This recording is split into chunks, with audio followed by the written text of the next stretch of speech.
Hello mga kabosing. Nandito na naman tayo, bossing, sa larong bilyar.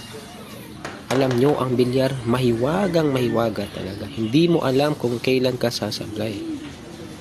Kahit alam mong ang ganda-ganda ng tira mo, hindi mo alam kung sa last ball, sa dalawang bola o ilang bola pa yan, sasablay ka.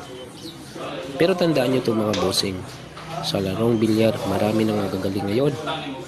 Lalo na dito sa Ormoc. Hindi natin pangalanan sila. Pero dito sa tira natin, bossing, nakakamangha.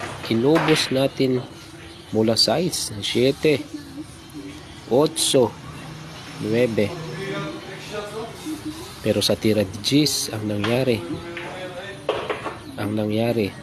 tignan nyo lang.